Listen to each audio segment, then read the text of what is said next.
놀라운 하나님의 음성이라는 책에 보면 1940년대에 미국 텍사스 주에서 살았던 마이라 워팅거라는 한 여성의 인생 스토리가 나옵니다. 그녀의 부모는 그녀가 감성적으로 예민했던 사춘기 때 돌아가셨고 나이가 들어 결혼했으나 얼마 살지 못하고 이혼했습니다. 남편은 부자였지만 이혼할 때 그녀에게 위자료를 한 푼도 주지 않았습니다. 그녀는 혈혈단신 무일푼으로 여러 도시를 전전하며 직장을 구하다가 마침내 노인을 돌보는 일자리 하나를 구하게 되었습니다. 보수는 보잘것없었지만 한 곳에 정착하지 못하고 이리저리 방황하며 불안하게 살았던 그녀가 일자리를 구하게 되고 최저 생계는 보장받을 수 있어서 다행이라고 생각하고 안도의 한숨을 내쉬게 되었습니다. 하지만 그것도 잠시뿐. 그녀에게는 원하지 않는 불행이 또 찾아왔습니다. 1943년 초 어느 날 알코올 중독자였던 그 노인의 아들이 성폭행하려고 접근했습니다. 처음에는 강력하게 저항함으로써 위기를 모면했지만 재차 강력하게 덤벼드는 술주정뱅이에게 결국 당하고 말았습니다. 그녀는 너무나 수치스러워서 죽고 싶었습니다. 그녀는 울면서 이렇게 생각했습니다. 하나님은 나를 미워하시는 게 분명해. 그렇지 않다면 이런 불행한 일이 나에게 일어나도록 내버려 두지 않았을 거야. 내가 무엇을 잘못했기에 하나님은 나에게 그토록 화를 내신 것일까? 이 일은 하나님의 의도와는 전혀 상관없는 악한 자의 소행일 뿐인데 마이라는 그것을 하나님 탓으로 돌렸습니다. 그러면 하나님은 악한 자의 소행을 그때그때 강압적으로 막지 않으실까요? 성경을 읽어보면 하나님께서는 악한 자의 악행을 보고 당장에 하늘에서 불이라도 내려 죽일 수도 있지만 자비로우신 하나님은 그렇게 하지 않으시고 심판 때까지 회개하기를 참고 기다리시는 분입니다. 그렇다고 마이라가 성폭행을 당할 때 하나님은 무심하게 구경만 하고 계신 것은 아닙니다. 우리 주님은 쓰라린 마음으로 지켜보셨고 눈물도 흘리셨을 것입니다. 그 사건을 통해 마이라는 하나님께서 자기를 버렸다는 생각 때문에 큰 상처를 받았습니다. 그런데 이 사건은 그것으로 마무리가 되지 않았습니다. 다시 한번 마이라에게 충격적인 일이 발생했습니다. 강간으로 인한 불행의 씨앗이 자기 몸에 심어졌음을 알게 되었습니다. 성폭행으로 인해 술주 정뱅이의 아이를 임신하게 된 것입니다. 보통 성폭행을 당한 여자가 임신할 확률은 3%에 불과한데 3%의 불행이 그녀에게 찾아왔습니다. 그녀는 그 짐승 같은 사람의 아이를 가졌다는 것이 너무 수치스럽고 끔찍했습니다. 그녀는 도저히 아이를 낳을 수 없다고 판단하고 아이를 낙태시키기로 했습니다. 그런데 그 당시 그녀가 살고 있던 텍사스 주에서는 낙태 수술을 법으로 금지하고 있었습니다. 난감해진 그녀는 의사나 간호사의 도움 없이도 아이를 지울 수 있는 방법을 생각해냈습니다. 그것은 스스로 목숨을 끊는 것이었습니다.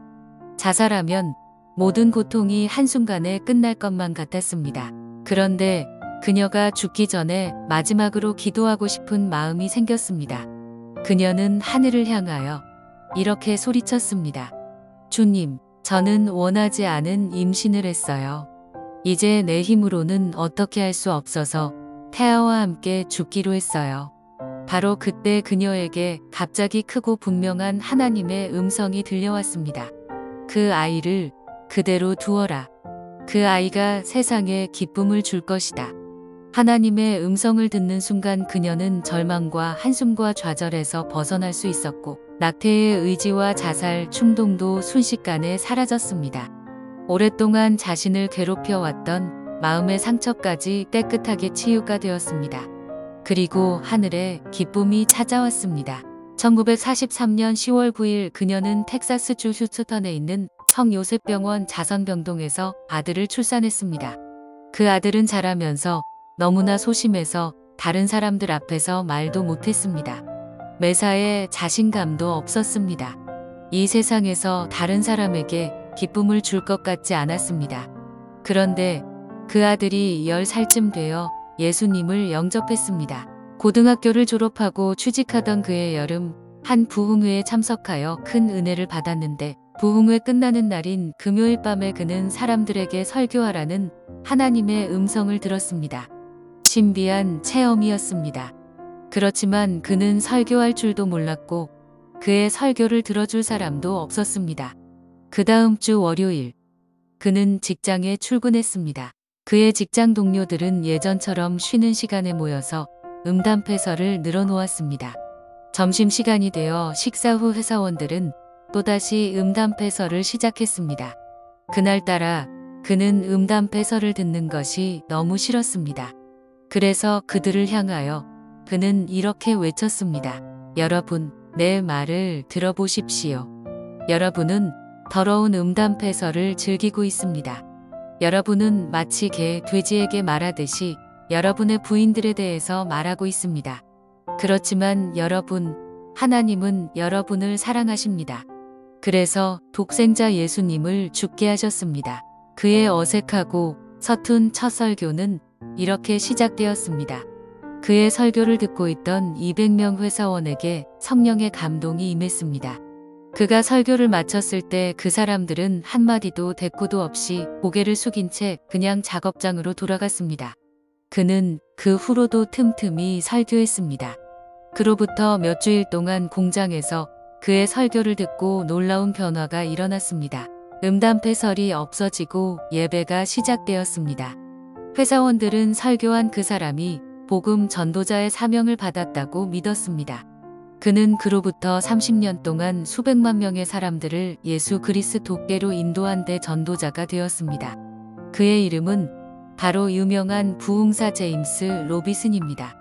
하나님께서는 술주정뱅이한테 성폭행을 당해 낳았던 아들, 사람 앞에서 부끄러워서 제대로 말도 못했던 사람을 세상에 기쁨을 주는 일에 귀하게 사용하신 것입니다.